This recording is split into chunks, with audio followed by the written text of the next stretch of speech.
Gloire au Seigneur, que Dieu vous bénisse. Nous entrons dans notre troisième partie. Bien-aimés dans les Seigneurs, je disais que l'Antichrist, le diable, sachant qu'il n'a pas beaucoup de temps, il veut précipiter les choses. Mais rien ne sera précipité si ce n'est le calendrier biblique que Dieu avait préparé pour la continuité des choses dans ce monde. Dieu a tout prédit. Il n'y a rien qui arrive par hasard. Il a parlé des pandémies, il a parlé des maladies, il a parlé des catastrophes. Cela est déjà arrivé. Et ce que nous voyons ici, cela parle ou manifeste ce que Dieu avait déjà prédit. Les diables ne prédit rien. Mais les diables, il cherche à précipiter les choses parce qu'il sait qu'il n'a plus beaucoup de temps. Afin d'entraîner beaucoup des âmes dans l'enfer. Mais nous, les enfants de Dieu, nous devons comprendre que dans le livre de 2 Timothée chapitre 3, en prenant le premier verset jusqu'au 4e verset, il y a 18 péchés. Quand tu vois ça dans ta vie, même l'un d'eux, et quand tu vois ça dans ton église, dans ton pays, ou dans une nation quelconque dans le monde, tu dois savoir que ces pays-là, cette personne-là, est en train de préparer la venue de l'Antéchrist. Ce sont des signes qui montrent que ceux-là sont candidats, sont membres pour adorer l'Antéchrist. Parce que le diable a toujours voulu être adoré. Il a même tenté le Seigneur Jésus-Christ de Nazareth en voulant que Jésus puisse l'adorer. Parce que le diable a soif d'être adoré. Et moi et toi, qui sommes membres de l'Église, qui sont enfants de Dieu, le diable veut que le monde puisse l'adorer. En cherchant la marque de la bête soit marquée sur le front et sur la main droite, afin que nul n'achète, nul ne vende, sans qu'il ait la marque de la bête. Et cette marque de la bête, déjà, dans ces 18 péchés qui sont inscrits dans ce livre de Timothée, manifeste déjà les signes ou les signaux qui manifestent déjà la venue de Christ dans la vie des gens, dans des nations, dans les églises. Cela veut dire que quand vous prenez ces 18 mots, cela fait 3 multiplié par 6, ça fait 18. Et quand vous prenez 6 plus 6 plus 6, ça fait 18. Donc c'est les 666 qui est en train de se manifester. 3 fois 6. Bien-aimés dans les Seigneurs, ici la Bible est en train de démontrer comment seront les hommes, comment seront les nations. La Bible dit, car les hommes seront égoïstes. Dans ces temps difficiles, les hommes seront égoïstes. 1. Amis de l'argent, fanfarons, hautains, blasphémateurs, rebelles à leurs parents, ingrats, irréligieux, insensibles, déloyaux. Ça fait 10 ans.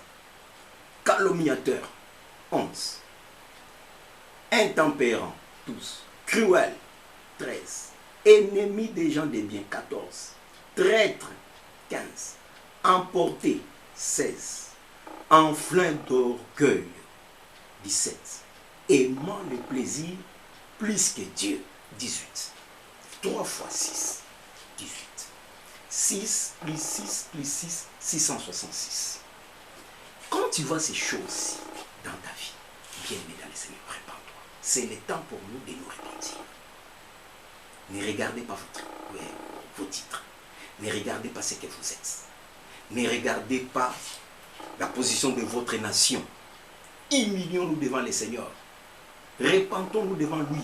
Si ces choses sont dans nos vies, bien-aimés dans le Seigneur, si ces choses sont dans nos vies, repentons-nous parce que c'est la marque de la bête.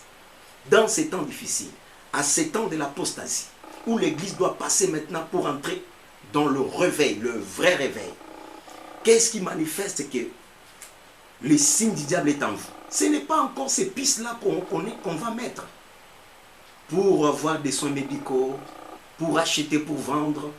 On va vous marquer du signe de la bête sur les fronts, tout ça. Ça commence déjà par le péché, par le mal, par les choses, l'abandon de la foi, quitter la vérité révélée, choisir les doctrines des démons.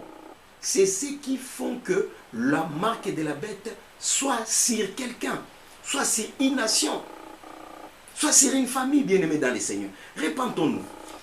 La Bible dit la première chose, les hommes seront égoïstes. L'égoïsme fait partie du signe de la bête, du marque de la bête. Si tu es égoïste, tu ne veux que ton propre intérêt, tu ne cherches que ce qui est pour toi, au détriment des autres. Même une nation qui ne cherche qu'à piller d'autres nations, afin qu'ils soient puissants, qui ne cherche que son intérêt, et d'ailleurs, le monde le dit, que dans les relations des pays, il n'y a que les intérêts qui comptent. Donc, c'est-à-dire que l'égoïsme, et cela entre même dans la vie individuelle, l'homme ne veut que son propre intérêt. Bien-aimé dans les Seigneurs, quand cet esprit est ancré en toi, sache-le que tu as la marque de la bête. Ne te pose pas mille et une questions. La Bible dit, les hommes seront amis de l'argent. Quand tu es ami de l'argent, pour toi, tu ne vois rien que l'argent. The time is money. L'argent, c'est la vie. L'argent répond à tout. Des termes qui prouvent que les gens sont entrés dans les esprits diaboliques, dans les doctrines des démons, aimant beaucoup l'argent, même dans les églises, des messages parlant de l'argent. Qu'est-ce que nous n'avons pas entendu? Qu'est-ce que nous n'avons pas prêché? Peuple de Dieu, répentons-nous. L'argent. Maintenant, l'argent. Il y a maintenant la chute des économies dans le monde. Il y a maintenant des chômeurs qui ne font que augmenter.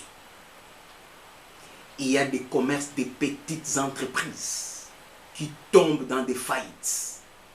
Bien-aimés dans les Seigneurs, les gens aiment l'argent plus que tout. Non, l'argent, c'est un bon serviteur, mais un mauvais maître. Nous devons comprendre et faire la part des choses. Nous devons prendre l'argent comme ton serviteur, c'est lui qui te donne des ordres. Mais l'argent ne doit pas te conduire. Quand tu vois dans ta vie que tu es ami de l'argent, plus que même ta famille, plus que même ta femme, plus que même tes enfants, tu aimes l'argent plus que même l'homme, sache-le que tu es déjà tombé dans la marque de la bête. Troisième chose, les hommes seront des fanfarons. Bien-aimés dans les Seigneurs, quand tu vois ça dans ta vie, sache-le que tu es déjà tombé dans l'esprit de l'Antéchrist. Nous allons continuer.